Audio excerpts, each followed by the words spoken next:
चंद्रयान-3 ने चांद पर पहुंचकर इतिहास रच दिया है। इसरो ने चांद के दक्षिणी ध्रुव पर चंद्रयान-3 का लैंडर विक्रम उतारकर इतिहास बना दिया है।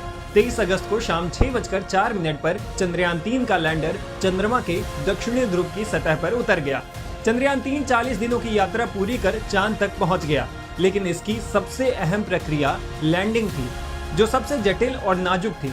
चंद्रयान-3 मिशन के आखिरी 15 मिनट सबसे अहम थे। इन्हें खौफनाक 15 मिनट भी कहा जा रहा था, क्योंकि साल 2019 में भारत का चंद्रयान-2 इन्हीं आखिरी 15 मिनटों में फेल हुआ था।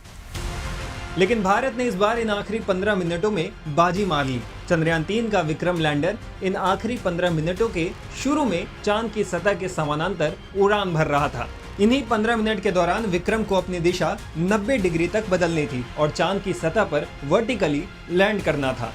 इन आखिरी 15 मिनटों में चंद्रयान के लैंडर को धीरे धीरे चांद की सतह की तरफ उतरना था। नीचे आते आते लैंडर को लगातार अपनी गति कम करनी थी और फिर धीरे से उसे चांद की सतह पर उतरना था। इन आखिरी 15 मिनटों में इसरो का लैंडर से सीधा कोई कंट्रोल नहीं रह जाता है। ऐसे में ये 15 मिनट काफी ज्यादा खतरनाक भी थे।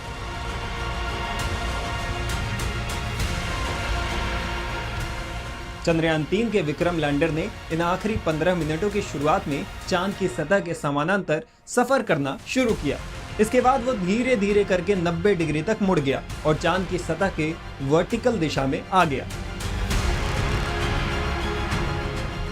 इस दौरान लैंडर काफी आराम से धीरे धीरे करके चांद की सतह से अपनी दूरी कम करता गया।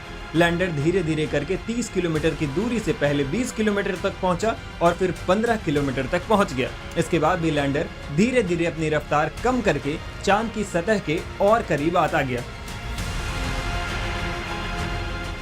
जैसे जैसे लैंडर की चांद की सतह से दूरी कम हो रही थी, इसरो के वैज्ञानिक लगातार उस पर नजर बनाए हुए थे। सभी की नजर लैंडर और चांद की सतह की कम होती दूरी पर थी। लैंडर धीरे धीरे कर चांद के आखिरी 1 किलोमीटर तक पहुंचा और आखिरकार वो घड़ी भी आ गई जब भारत के चंद्रयान-3 ने चांद की सतह पर सॉफ्ट लैंडिंग कर इतिहास रच दिया।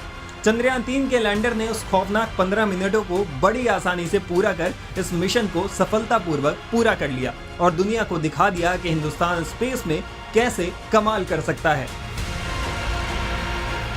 Times now of Bharat digital की रिपोर्ट।